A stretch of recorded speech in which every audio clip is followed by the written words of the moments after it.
An address and conversation presented in Voice of America headquarters by Mike Pompeo, U.S. Secretary of State. Ladies and gentlemen, please join me in welcoming USAGM CEO Michael Pack.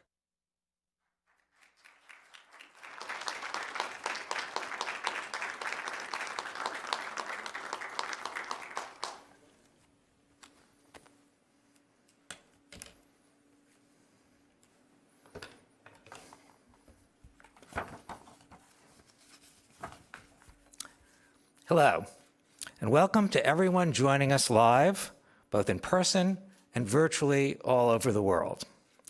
I am Michael Pack, the Chief Executive Officer of the U.S. Agency for Global Media, which is the federal government entity that manages and oversees U.S. civilian international broadcasting.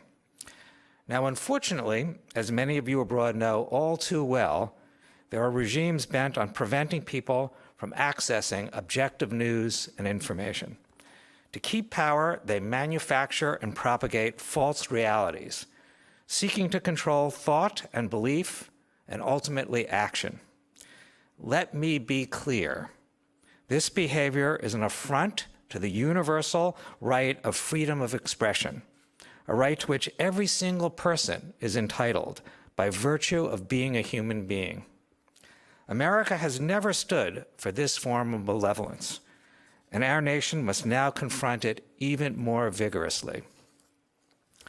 Indeed, as the adversaries of liberty and democracy double down on producing and distributing disinformation, America must reassert itself in the new global war of ideas. To do that, we need to more robustly promote and explain our principles to the world.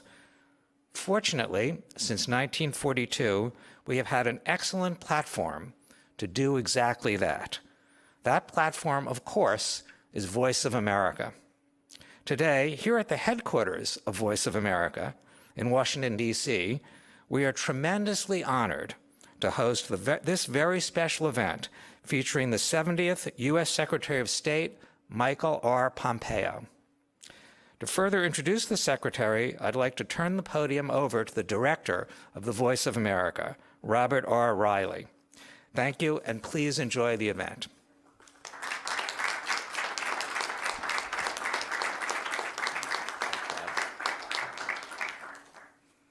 Thank you, Michael, and for your unstinting support. It's greatly appreciated.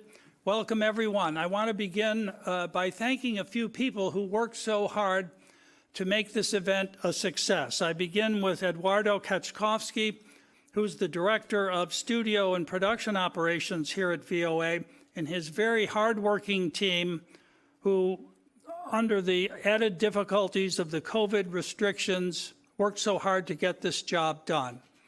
I want to thank John Lipman, the Deputy Programming Director, with his daily meetings for shepherding this all through and pulling it together, and most especially the Deputy VOA Director, Beth Robbins, for all the hard work she has done. Now, it's a pleasure to introduce a man who needs no introduction. I think I can do it with two words. They are Renaissance man. Why? Well, briefly, at the U.S. Military Academy at West Point, first in his class. A career Army officer, armor officer in West Germany. In an armored cavalry unit, he helped protect Western Europe against what Ronald Reagan had called the evil empire. Now, Ronald Reagan was known for saying some other things. He was very fond of saying there's nothing better for the inside of a man than the outside of a horse. It's been a long time since we've had horse cavalry, but with a little twisted emphasis on what he said, I've heard that the Secretary is occasionally heard to say, life is always better in an M1 tank. Well, after his military career, Mr. Pompeo went on to Harvard Law School, where he excelled with the Harvard Law Review. After law school, he went to Kansas and began a successful business career. He founded Thayer Aerospace, where he served as CEO for more than a decade. He later became president of Century International. From thence, he ran for Congress successfully in the 4th District of Kansas. And even as a freshman congressman, he had an outsized influence due to the depth of his knowledge on foreign policy and intelligence issues and his powers of persuasion. He was in his 4th term when the president called upon him to take upon himself the role of the director of the Central Intelligence Agency. And then in 2018, he was sworn in as the Secretary of State. Now, he's done all this while still being, at least from my perspective, still a young man. So we can expect much more from Secretary of State Mike Pompeo. I am so grateful for his honoring VOA with his presence today. Secretary Pompeo.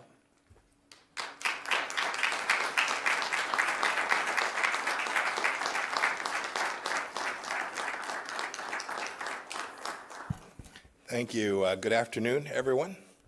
Thank you for the warm welcome.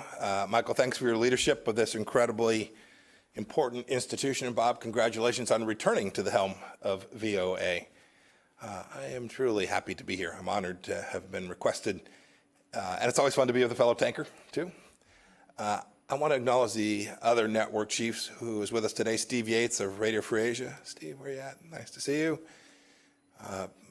And a note of appreciation, too, to the Voice of American journalist staff and to all those watching and listening. I've sat down for interviews with many of you in the far corners of the world. They have always been a joy. And speaking of which, too, I understand that this speech is being broadcast on TV, radio, on your website, social media, in more than 40 languages. Hats off to the translators. I have no idea how anyone can translate my talking into Uzbek this quickly. That guy or gal deserves a bonus. It's great to have this opportunity. I've been following the work of Voice of America for decades. And as Bob just mentioned, I started my career as an Army officer, patrolling the Iron Curtain, freedom's frontier. In the 1980s, I couldn't cross into East Germany. I was serving in a little town called Binlock. West Germans couldn't cross either. But your broadcast, Voice of America broadcast, could. Millions of men and women whose names we'll never know listen to you, often at their own peril. Their governments dealt only in lies and propaganda, but VOA's listeners wanted the truth, and that's what you gave them. VOA's very first broadcast in 1942 that Bob referred to began with the Battle Hymn of the Republic, along with this pledge, quote, "The news may be good, the news may be bad, but we'll tell you the truth." I love that. I always told my son, I told the story before when he was growing up, I said, work hard, keep your faith, and tell the truth. He mostly followed my advice. And it has served him and many of you I know well. Your mandate here at Voice of America is unambiguous: to be accurate, objective, and comprehensive, and to represent America. The mission of USAGM is to inform, engage, and connect people around the world in support of freedom and democracy. That's because expanding freedom and democracy are what America has always been about. You're the voice of American exceptionalism. We should be proud of that. The world needs VOA's clarion call for freedom. Now more than ever, I hear it wherever I go. That's what I wanted to talk about today. I tell audiences about American exceptionalism wherever and whenever I can, because it's true and because it's important. America is good and great, and everyone who truly grabs our founding understands this. Michael and Bob have made studying this history their life's work. Many of you have made it your life's mission too. That's why you work here at Voice of America. We were indeed the first nation founded on the central belief that all human beings are endowed with certain unalienable rights, and the governments are instituted to secure those God-given rights. We have always striven for a more perfect union. And goodness knows we don't always get it right. Therefore, we need both pride and humility about our past and our present.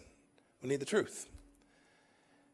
But it's very clear that when Americans have united around our founding values, be it in Philadelphia, at Gettysburg, at Seneca Falls, or during Martin Luther King's March on Washington, we've made good on our founding promise time and time again. Now, our adversaries try and claim otherwise. When the Chinese Communist Party attempted to exploit the tragic death of George Floyd to claim their authoritarian system was somehow superior to ours, I issued a statement which read in part, quote, "During the best of times, the People's Republic of China ruthlessly imposes communism. But amid the most difficult challenge, the United States secures freedom. There is no moral equivalence. This is a self-evident truth. It is not fake news for you to broadcast that this is the greatest nation in the history of the world and the greatest nation that civilization has ever known. Indeed, I'm not saying this to ignore our faults. Indeed, just the opposite. It is to acknowledge them. But this isn't the vice of America, focusing on everything that's wrong with our great nation. It's the voice of America. It certainly isn't the place to give authoritarian regimes in Beijing or Tehran a platform. Your mission is to promote democracy, freedom, and American values all across the world. It's a U.S. taxpayer-funded institution aimed squarely at that. Indeed, this is what sets VOA apart from MSNBC and Fox News and the like. You can give voice to the voiceless in dark corners of the world. You're the voice of American striving. You're the voice of American exceptionalism. You are indeed the tip of freedom's spear. Now look, like many government agencies after the Cold War ended, our international broadcasters, well, they lost their way. Many of you know this.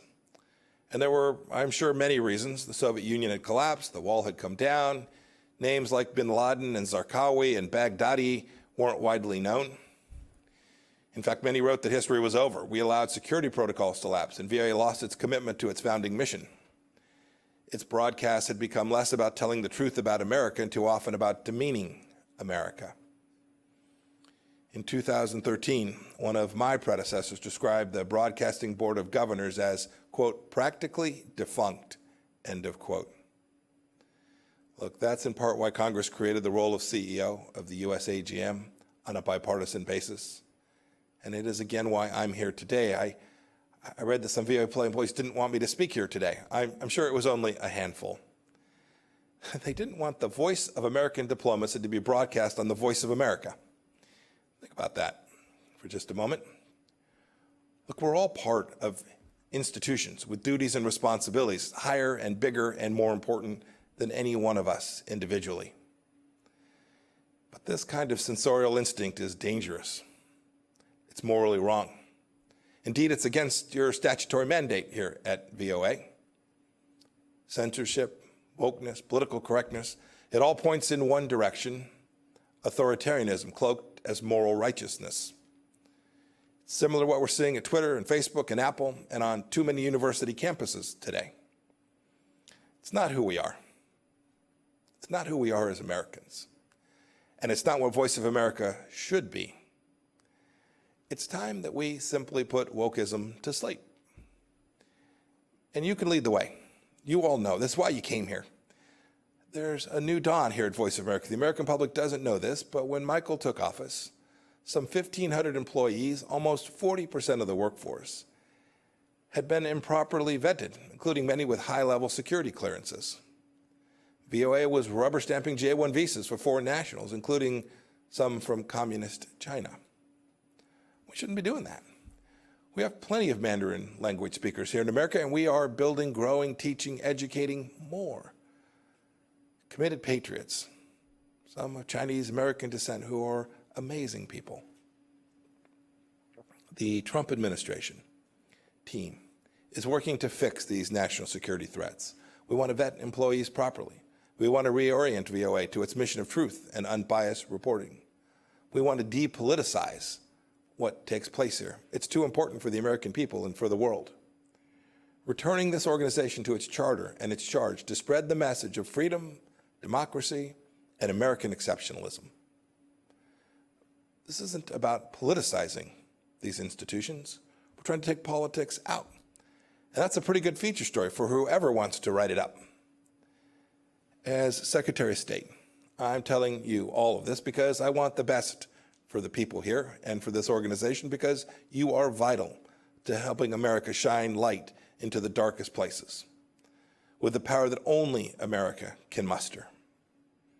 Governments like those in China, Iran, North Korea, they don't have the respect for the universal dignity of every human being in the way that America does. Indeed, that is what America was founded upon. Those regimes are anathema to everything that our nation stands for. We know that government exists to serve people. They believe that people exist to serve government. And VOA's work is vital. As I said before, you're the tip of freedom's spear. Every week, 278 million people listen to VOA in 47 languages. There are Iranians who are listening to you, wondering if they'll ever be able to shed their Islamist shackles. There are Moldovans and Ukrainians who want truthful reporting, not Russian disinformation and propaganda. There are Chinese citizens who are tired of a regime that's done nothing but brutalize them since 1949. There are Venezuelans who want to know the truth of the Maduro regime's corruption. There are oppressed people all over the globe who still turn to America for hope. Now, I know many of you, especially those of you overseas, continue and have done heroic work. Thank you. I want to commend VOA's Hong Kong reporting team, which faced political intimidation, harassment, and attacks, but still got the job done. My highest praise. Well done.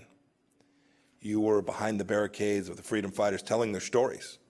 You're upholding VOA's finest traditions and continuing to be the voice of American exceptionalism. I also want to pay tribute to members of the other radio services who are here and listening. The only Uyghur language news service in the world is run by RFA. You've told everyone who will listen, and indeed some who didn't want to, the truth about the CCP's atrocities against its own people in Xinjiang, the stain of the century. And you've done so despite the fact that the CCP has jailed the relatives of at least 6 RFA journalists in Xinjiang's internment camps and continues to threaten you and your families simply for doing your jobs. Your work takes courage. Please keep telling everyone who will listen what's happening in the toughest parts of the world. The world expects it, and America will be better off for it. I want to leave you with a quote that conveys why the VOA's mission is so critical before I take some questions from Bob. This quote's from a ways back. It's from George Washington. He said, quote, "Truth will ultimately prevail where there is pains to bring it to light," end of quote. When America brings truth to the world, we bring light. Don't forget that. It's what you do. May God bless you. May God bless the voice of America, and God bless these United States. Thank you all.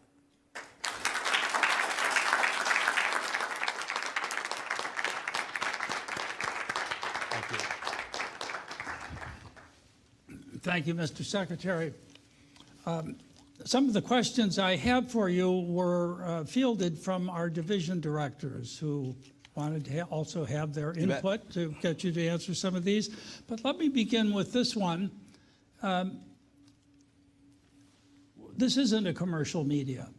We can afford to tell the full truth about America and the amplitude of American life in all of its facets. In your many travels in your recent years, what would you judge as those parts of America that are least known by foreign audiences that we need to tell them about? Yeah, you know, it's a really good question. If I have a chance in a moment where we are away from the formal business of the day, I'll often ask ambassadors or foreign ministers, when were you last in the States? What'd you do? Where'd you go see? The answer is almost always, I went to New York, I went to Washington, I went to San Francisco, or I went to Los Angeles. The adventuresome may have traveled all the way to Boston. Boy, that's not representative of all of who America is. I'm from Kansas. It's a different place in so many ways. It's engaged in different businesses. Its government is different. Its people think about the world in a different way.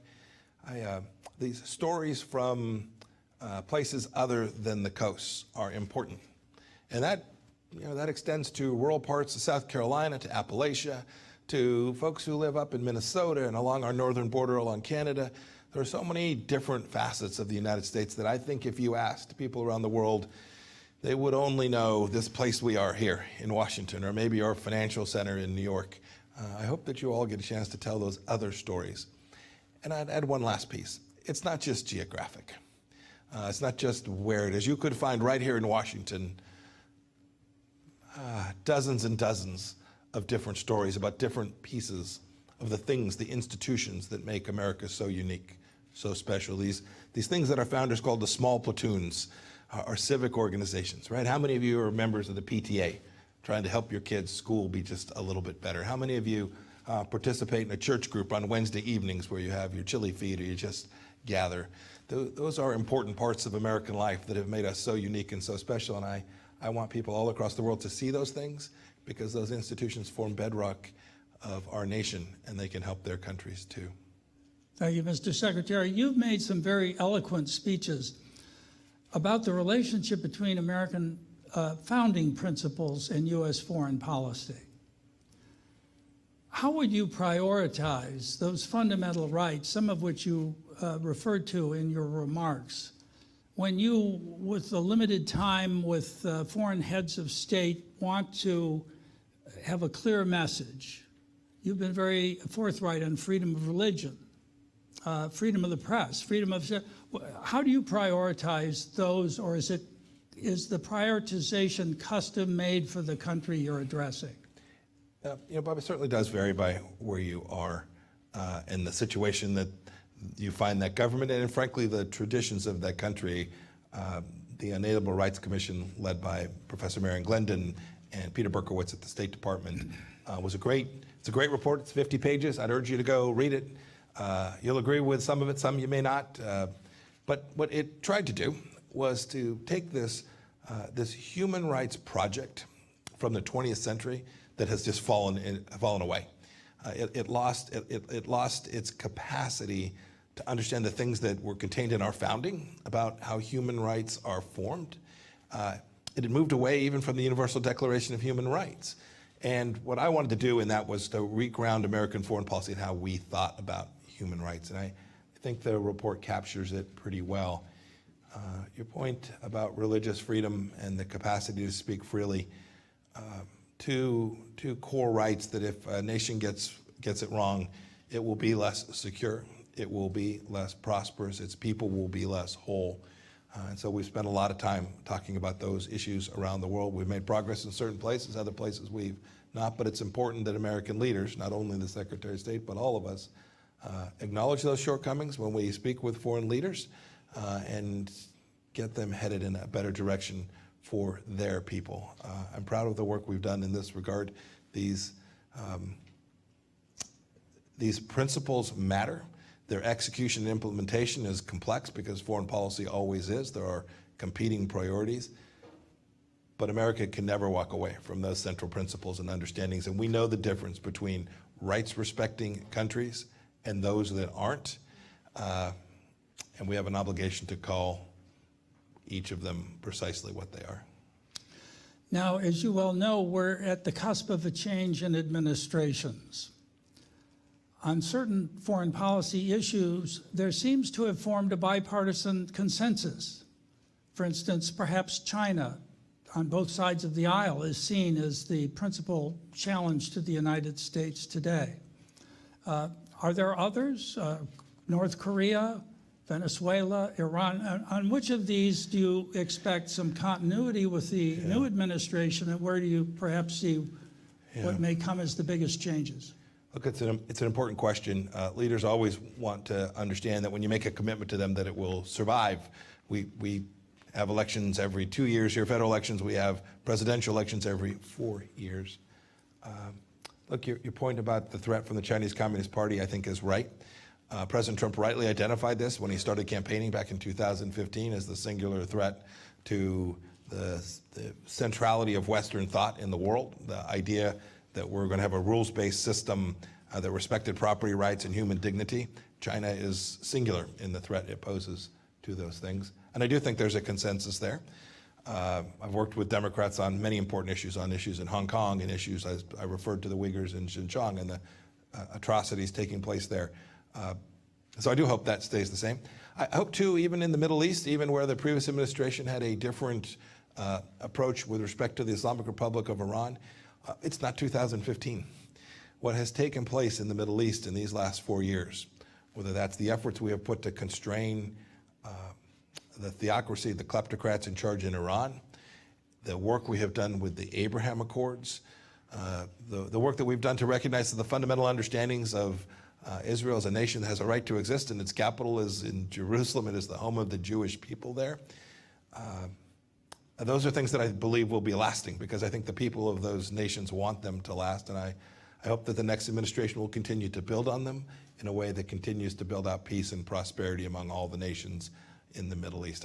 I'm hopeful that that will take place. I noticed over the weekend you signed a joint declaration with 4 other foreign ministers, Australia, UK, New Zealand, regarding the recent arrests in Hong Kong. You also removed the restraints on high-level diplomatic contacts between the United States and Taiwan, and apparently the U.S. ambassador to the UN will be in Taiwan soon. What do you expect to accomplish with this flurry? Yeah, well, flurry, I find funny. I should have chosen another yes, word. But no, I get it. Look, I wish these things had been done a long time ago. These weren't rushed. These were considered efforts that we made, and they're an important part of the strategy that we've laid out with respect to how to protect and preserve American freedoms vis the challenge that the Chinese Communist Party presents. Look, one of the core problems, I gave some remarks where I talked about China and said, no matter what it is they say, we must distrust and verify. And you referred to the arrest of these some 50 people in Hong Kong. The Chinese Communist Party made a promise to the people of Hong Kong, and they walked away from it. The Chinese Communist Party has a commitment, a set of understandings we have with respect to Taiwan. We need to hold the parties accountable to those commitments as well. The Chinese Communist Party promised President Obama they wouldn't arm the islands in the South China Sea, and they turned around and did it, and there was almost no cost imposed. We have attempted to deliver a clear understanding of the requirements that we have for the Chinese Communist Party and how it should behave, that aren't, frankly, very different from what we expect of any nation with respect to how they interact with the United States. And we do that because we have a responsibility to preserve and protect security and prosperity for the American people.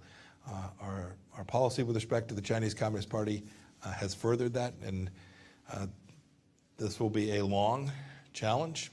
The Chinese Communist Party has a clear intent for hegemonic dominance, and we have an obligation, a responsibility to the American people and, frankly, to freedom-loving people around the world to make sure that that is not the world that our children and grandchildren live in. It's interesting, in meeting with the division directors of Voice of America, how frequently in those meetings the name of China comes up. When I ask them what's on the horizon, what are you noticing, it's China. Latin America, China. East Africa, China. And it's not simply the Belt and Road Initiative, it's their information strategy, how they get affiliates in those regions of the world, how they feed them free stuff, and they're, as you know, a whole of government approach. Now, the United States isn't whole of government, but Voice of America is here to do our part through our bureaus and through our reporting. What do you think we can do better to help highlight the dangers these things represent when seen together rather than as a separate series of approaches?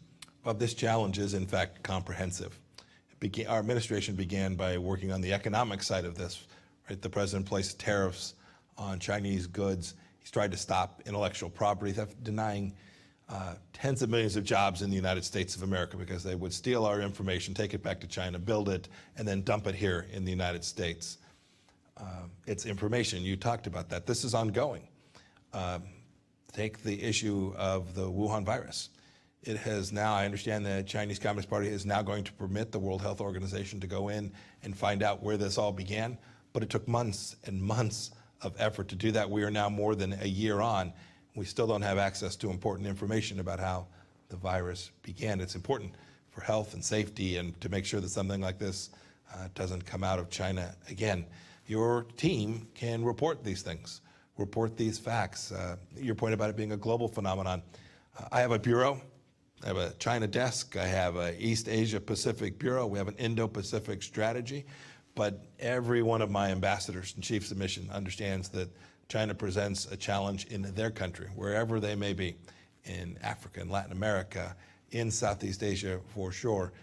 And our team on the ground is working to protect American security from the Chinese Communist Party in the country that they have been assigned to.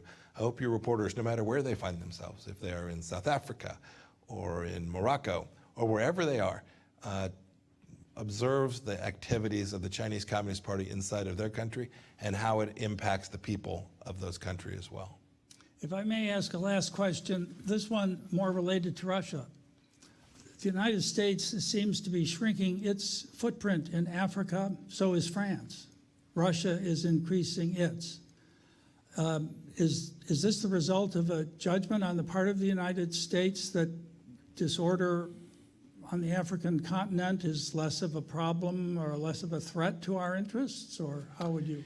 So the forces, the disposition that the DoD has made has really been about the counterterrorism fight more broadly. How is it that we allocate U.S. resources to keep the homeland safe? So the decisions the president has made with respect to Afghanistan and the Middle East broadly, Syria, you talk about North Africa as well, has been to allocate the capacity of the United States to preserve and protect the homeland. I'm always mindful, and it's easy to write about, if you just focus on troop numbers alone, if you say the United States used to have 1,000 people, now they only have 800, or they used to have 800, now they only have 400, you may well be missing America's capacity to preserve and protect itself. I was the director of the CIA. I know the other tools and capabilities that we can bring. They are unseen. They don't get reported from the podium at the Department of Defense. But the American people should know.